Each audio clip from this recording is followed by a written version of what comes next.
안녕하세요. 경기대학교 장경환입니다. PBL 수업 운영 전략과 수업 계획서 작성에 대해 살펴보도록 하겠습니다.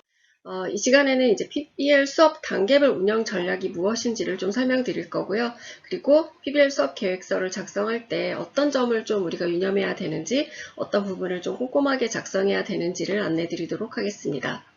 PBL은 학습자들이 주도적으로 문제를 해결하는 과정에서 학습이 이루어집니다. 그래서 그 과정이 잘 이루어질 수 있도록 도와주는, 서포트해주는 게 이제 교수자의 역할, 튜터의 역할이라고 볼 수가 있는데요. 왼쪽에 있는 게 학습자가 이제 PBL을 통해서 경험하는 과정이라면 오른쪽에 있는 게 바로 교수자의 역할 또는 튜터의 역할이라고 볼 수 있습니다. 그래서 앞부분에서는 학생들이 새로운 방법에 대해서 잘 알 수 있도록 좀 안내해주고 연습할 수 있는 기회를 주는 것이고요. 빨간색으로 되어 있는 실제로 학생들이 문제를 해결하는 과정에서는 문제를 좀 더 깊게 잘 해결하고 학습할 수 있도록 질문해주고 도와주는 것을 우리가 해야 된다고 보시면 될 것 같고요. 그리고 마지막 단계에서는 학습자들이 이 문제를 통해서 배워야 될 것을 충분히 배웠을 수 있도록 좀 정리해주는 부분이 필요하다고 볼 수 있습니다. 자, 먼저 PBL이 시작되면 처음에는 학생들에게 PBL에 대해서 좀 안내해 주는 것이 필요합니다. 그래서 무턱대고 학생들에게 문제를 나눠줘서 자, 이 문제를 해결해 보세요가 아니라 먼저 그 전에 오리엔테이션을 하는 거죠. 그래서 간단하지만 PBL이 무엇이고 어떤 목표를 가지고 있고 어떤 절차를 거쳐서 하는 건지, 그리고 학습자와 교수자는 어떤 역할을 하는지, PBL의 교육 효과는 어떠한 것인지, 이런 것들에 대해서 학생들에게 좀 안내를 해주고 PBL을 진행하는 것이 필요합니다.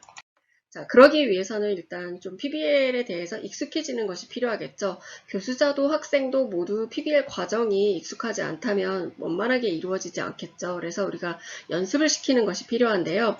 이 PBL을 연습시키는 절차는 뭐 간단합니다. 일단은 이렇게 진행됩니다라고 안내를 해주시고, 그리고 이제 간단하게 학생들에게 연습 문제를 풀어볼 수 있는 기회를 주는데, 처음에는 학생들이 모두 다 모르니까 교수자가 사회자의 역할을 하는 게 좋아요. 그래서 교수자가 직접 학생들이랑 전체 학생들이 같이 참여할 수 있도록 해서 사회자의 역할을 하고, 학생 중 한 명이 기록자의 역할을 하는 방식으로 해서 진행을 합니다. 그래서 간단한 문제는 뭐 문제의 답까지 내보기에는 시간이 충분하지 않다면 러닝 이슈 액션 플랜 도출하는 것까지 해보면 어느 정도 이런 과정으로 진행되는구나 라고 하는 것을 이제 알게 될 것 같습니다. 그리고 조금 시간이 남는다면 팀별로 학생들에게 연습 문제를 주어서 다시 이제 본인들끼리 PBL 과정을 한번 연습해 볼 수 있는 기회를 주면 좋을 것 같습니다.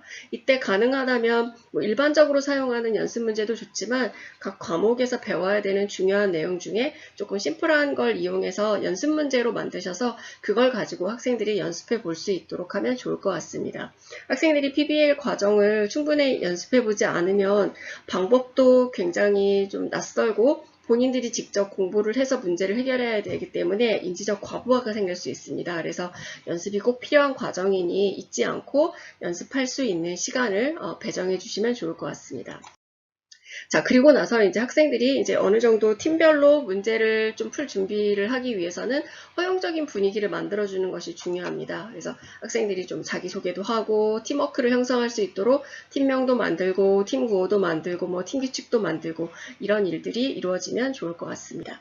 자, 그래서 이렇게 준비가 끝나면 이제 학생들에게 실제로 문제를 나눠주고 학생들이 문제를 해결하는 과정을 지켜보고 도와주는 일들을 하게 되는데요. 그때 이제 교수자가 본격적으로 이제 튜터로서의 역할을 한다라고 보시면 될 것 같습니다. PBL은 학생들이 스스로 문제를 분석하고 자료를 수집해서 답을 만들어가는 과정을 거쳐야 되기 때문에 최소한 3번 정도로 나누어서 운영하는 것이 좋습니다. 그래서 첫 번째 만남에서는 앞에서 안내한 것처럼 허용적인 분위기가 형성될 수 있도록 해주시고 뭐 연습을 하고, 그리고 이제 그 문제에 대해서 사회자와 기록자를 선정하게 됩니다. 그래서 학생들에게 문제를 나눠주고 나면 본인들이 주도해서 논의하면서 아이디어스 팩트 러닝 이슈 액션 플랜을 도출하게 되고요. 그리고 이제 다음 시간까지 뭘 해오자라고 하는 이제 약속을 정하는 걸로 마무리하게 됩니다. 그래서 여기까지가 원만하게 이루어질 수 있도록 팀별로 이루어지는 과정에 대해서 모니터링하고 좀 지켜봐 주시고 질문을 해주시면 좋을 것 같습니다. 자, 두 번째 만남은 본인들이 첫 번째 만남에서 약속을 했잖아요. 이런 걸 누가 조사해오자, 공부해오자라고 약속을 했기 때문에 이제 그런 부분들을 서로에게 설명을 해주게 됩니다. 그리고 요거 가지고 충분히 답을 만들 수 있다면 되지만 그게 아니라면 추가적으로 어떤 러닝 이슈를 좀 더 찾아봐야 되는지, 알아봐야 되는지에 대해서 이제 본인들이 도출하게 되겠죠. 그리고 나서 이제 다음 시간에도 뭘 어떻게 해오자라고 약속을 정하게 됩니다. 자, 그리고 이제 세 번째 만남은 뭐 이제 문제에 따라서 이제 두 번째 만남에 해당하는 거를 한 번 더 할 수 있을 거예요. 근데 그게 아니라면 세 번째 만남에서는 보통 이제 최종 해결안을 발표하죠. 발표하고 문제에 따라서 뭐 인지적인 맵 또는 뭐 이제 개념 지도라고 하죠. 이거를 그려보거나 뭐 나중에 과제로 해보거나 이렇게 되죠. 그래서 보통 이제 발표하고 거기에 대해서 피드백 해주는 게 진행이 됩니다. 그래서 처음에 문제를 나눠주고 두 번째 만났을 때 본인들이 공부한 걸 서로 얘기해보고 세 번째 만났을 때 결과물에 대해서 발표하고 이게 이제 가장 미니멈, 최소한으로 이루어질 수 있는 과정이기 때문에 문제의 난이도나 분량을 고려해서 몇 번에 걸쳐서 PBL을 운영할 건지를 계획을 해서 그때그때 교수자가 이제 모니터링 해주고 질문을 해주시면 좋을 것 같습니다. 자, 그렇다면 이런 것들이 이제 수업 계획에 다 고스란히 잘 들어가야겠죠. 그리고 내가 문제를 뭐 한 학기에 3개를 할지 4개를 할지 또는 2개를 할지에 따라서 수업 계획도 달라질 거예요. 또 그 문제가 난이도가 어떠한지에 따라서도 달라질 거라고 생각을 합니다. 그래서 PBL 수업 계획을 작성하실 때는 교수자와 학습자 모두를 위해서 이런 과정을 거쳐서 이 정도의 시간을 할애하면 좋겠구나라고 하는 것을 염두에 두시고 꼼꼼하게 수립하는 게 필요하고요. 교수자가 할 일, 학습자가 할 일이 좀 명확히 안내되면 좋을 것 같고요. 그리고 학습 목표나 주요 활동과 시간, 준비물이 안내되면 좋을 것 같습니다. 제 과목을 가지고 한번 안내를 해볼까 하는데요. 제 과목은 교육방법 및 교육공학이라고 하는 2학점짜리 교직 과목입니다. 보시는 것처럼 15주 동안 이루어졌고요. 15주 중에 앞에서 한 2개의 문제를 다뤘어요. 그래서 2개의 문제를 다 하는 데까지 한 10주 정도 걸렸고 11주차부터 14주차까지는 토의와 강의와 실습, 좀 다른 방식으로 운영을 했습니다. 아마 많은 교수자들이 저랑 좀 비슷하게 PBL과 뭐 강의나 토의를 병행해서 하시지 않을까 생각이 되는데요. 그런 경우에 수업 운영 계획을 어떻게 수립하면 좋을지 한번 살펴보도록 하겠습니다. 자, 먼저 수업계획서 작성할 때 이제 우리가 뭐 학교마다 조금씩 다르겠지만 보통은 뭐 교과목에 대해서 요새는 또 뭐 역량에 대해서 안내를 합니다. 그리고 강좌 목표를 안내하게 되겠죠. 강좌 목표는 이 교과목을 통해서 도달했으면 좋겠다라고 하는 것을 이제 구체적으로 제시를 하게 되는데요. 여기에 우리가 PBL로 하기 때문에 사실은 PBL을 통해서 도달하고자 하는 여러 가지 문제 해결 능력이라든지 협동학습 능력이라든지 그런 것들도 같이 좀 진수를 해주시면 좋을 것 같습니다. 그래서 강좌 목표를 이렇게 좀 구체적으로 작성을 해주시면 되겠습니다. 자, 강좌 목표를 작성하고 나면은 이제 뭐 학교마다 뭐 강의 방법을 체크하는 것도 있고, 뭐 과제물도 있고, 뭐 성적 구성 비율도 있을 거예요. 그래서 거기에 맞게 이제 내용을 써주시면 될 것 같고요. 성적 구성 비율 같은 경우에는 중간 시험과 뭐 기말고사가 있긴 하지만 우리가 PBL을 하는 거는 내가 학생들이 학습하는 과정과 결과에 대해서 다 보겠다라고 하는 것이기 때문에 가능하면 그 부분에 대한 어떤 구성 비율을 좀 어느 정도는 좀 높게 책정을 해주시는 것이 좋을 것 같습니다. 그리고 학생들에게 이 수업을 통해서 학생들이 개별적으로 또는 팀별로 제출해야 되는 결과물이 무엇인지도 안내를 해주시면 좋을 것 같습니다. 자, PBL 수업 계획서를 작성하실 때는 이제 매주 좀 해야 할 일을 구체적으로 작성하시는 게 좋은데요. 이 과목의 경우에는 이제 2학점이거든요. 그래서 보통 시간을 1시간 단위로 무엇을 할 것인가를 좀 구분해서 작성을 했습니다. 거기에 좀 주안점을 두시고 보시면 좋을 것 같습니다. 먼저 첫 번째 주에는 강좌에 대한 오리엔테이션을 했습니다. 뭐 교수님들 다 비슷하시겠죠. 그래서 이 과목이 어떤 과목이고 어떻게 운영될 거다라고 하는 것을 이제 좀 대체적으로 안내를 했고요. 그리고 이제 나머지 1시간 동안에는 학생들이 자기소개를 하고, 그리고 이제 팀 편성하기 위해서 저 같은 경우는 이제 팀 편성 조사표를 작성을 했어요. 그걸 가지고 팀 편성을 해서 이제 그 다음 주에 안내를 했고요. 팀 학습을 하기 위해서 뭐 해야 되는 여러 가지 의견을 내는 방법이라든지 이런 것들을 좀 연습을 했습니다.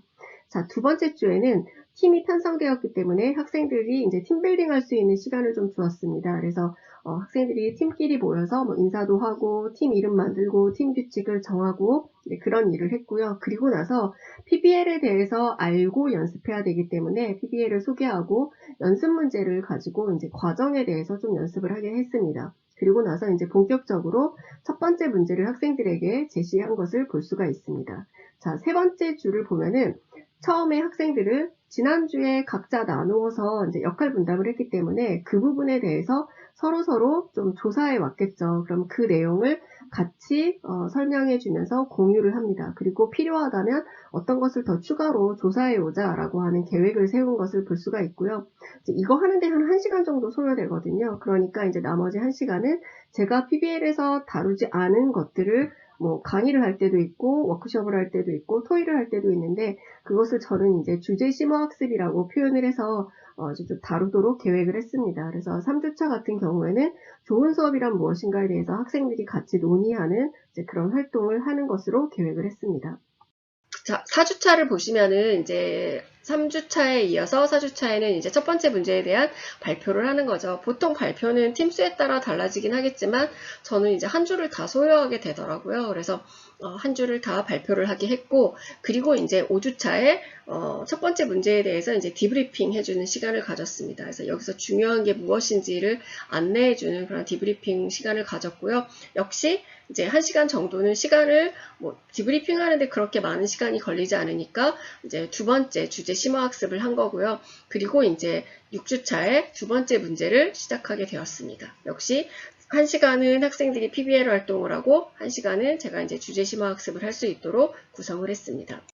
자, 7주차에는 이제 학생들이 두 번째 문제에 대해서 팀별로 토의하는 시간을 이제 배정을 했고요.